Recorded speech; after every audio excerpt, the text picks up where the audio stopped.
Hi everybody! Today I'm going to be showing you how to make this gorgeous arch design with two of my rulers from my Garden Line collection. Garden Line's Stitch in the Ditch ruler, which features 1/8 inch precision marks. These are laser engraved and only 1 millimeter wide, so they're super thin. Half of them are solid and half are dashed so that you can't get confused. And the Lily Lines ruler, which is a French curve ruler and features little hash marks along it so that you can be very, very precise. I like to use this particular curve because it has this deep inside mark which makes a little picot style feather when you cross the line of symmetry. So I'm going to show you how to do that using very, very little planning and little marking. Let's move over here to this part of our border. I simply have how wide I want the arch to be as well as the center line marked, and that is it. What I'm going to do is use this particular hash mark, and this is a random decision. I just like to mark it with a Sharpie so that I keep track of it as I work. Sharpie comes off of rulers with a little bit of rubbing alcohol. It's not a problem. I'm going to line up my precision mark with my stitching line and get started.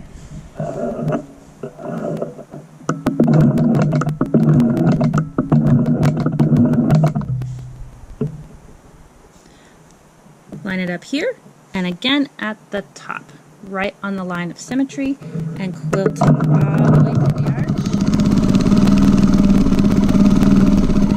crossing the line of symmetry and up to the top of the little picot, stopping at the line of symmetry right there. Needle down, flip the ruler around, match it back up, and realign on the right hand side.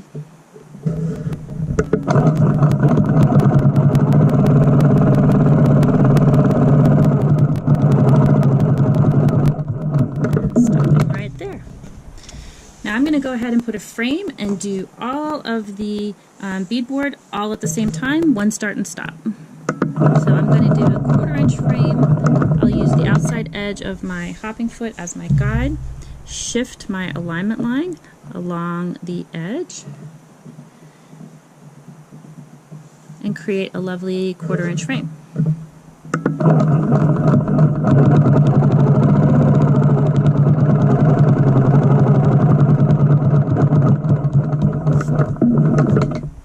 Stopping at the line of symmetry, flip over, realign with my precision line,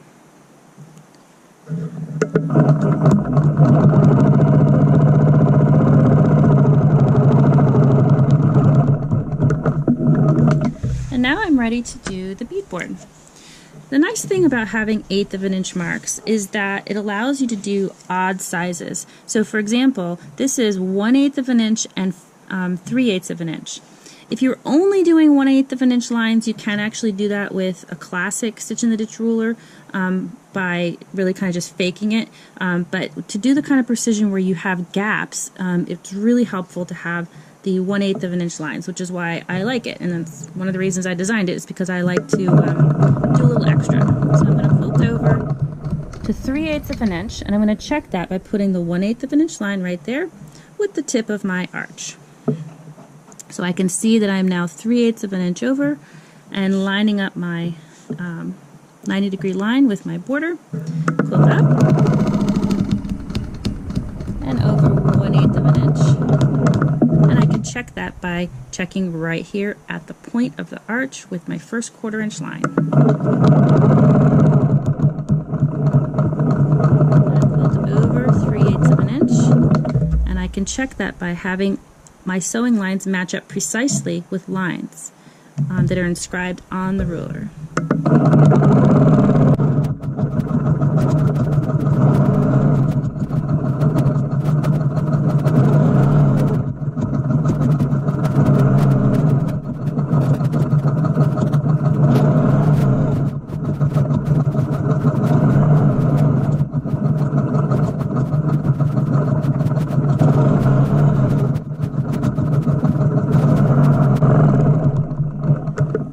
And stop here just so you can see the accuracy going on. So you can see that every single one of these lines is exactly on top of the line of stitching. There's been no variation whatsoever because of how precisely cut they are. So I'm going to go ahead and finish this up.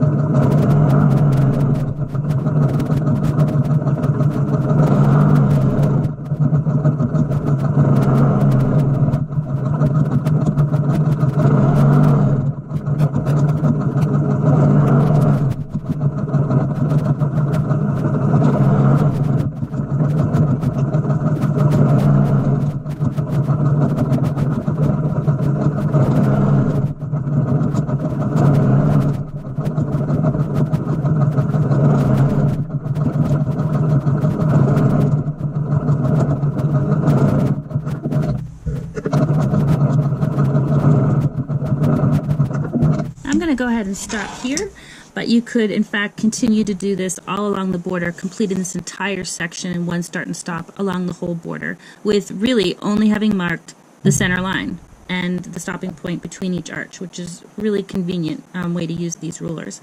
This looks beautiful with other styles of beadboard, and having all of the extra lines makes it easy to be really accurate no matter what type of measurement that you enjoy using. Well, you could do 1/8 of 7/8, 3/8 and 5/8, really anything using the accuracy with that particular ruler. So let's go ahead and put the feathers on the arch. And what we're going to do is we're going to use our ruler again and mark a guideline to quilt towards. All right, so I'm going to match up my arch shape. Hopefully you can see that okay.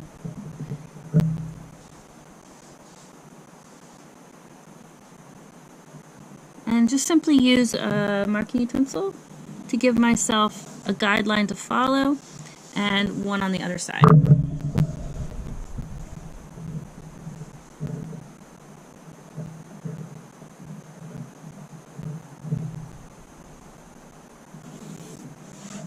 Now by using my ruler to make those guidelines, I'm able to kind of mimic the gracefulness of this curve. It doesn't have to be exactly the same, but it just kind of creates a beautiful symmetry with the arch. So let's go ahead and quilt that now.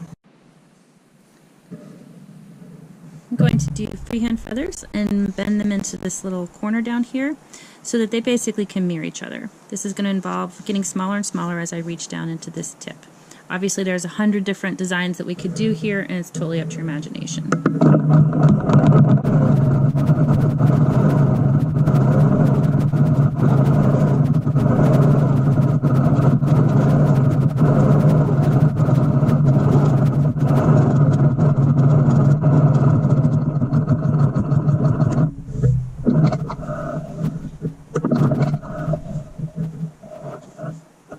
Start the side.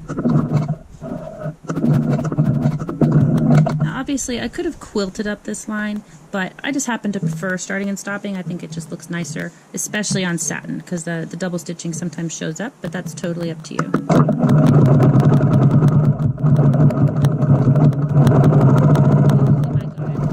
Just really keep the outside edges of my feathers nice and smooth.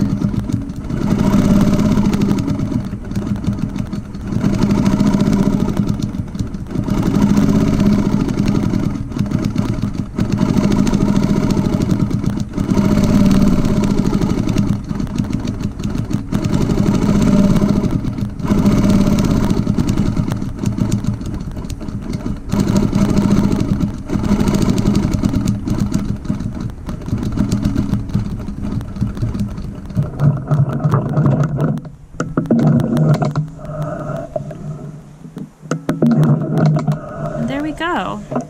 The feathers themselves are freehand and unplanned, unmarked, but with a guideline and an establishment feather to really make sure that the height is perfect and the symmetry between each arch is perfect, they have the illusion that I've really worked hard to plan these, even though I did not pre-mark them.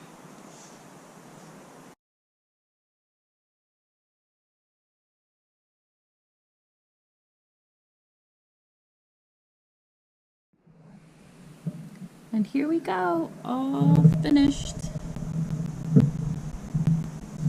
Really beautiful border sample using 2 of my rulers and a very minimum amount of marking. The edges here are finished a little bit strange because this is actually going to be a sample quilt with lots of different ideas on it, so I'm not really sure what I'm doing there yet. But I'll be posting lots more videos and tutorials on my website, whitearborquilting.com, or you can search my name, Bethanne Nemish. And I hope that you will sign up for my blog and get information because I have a brand new ruler coming out soon. Have a great day, everybody.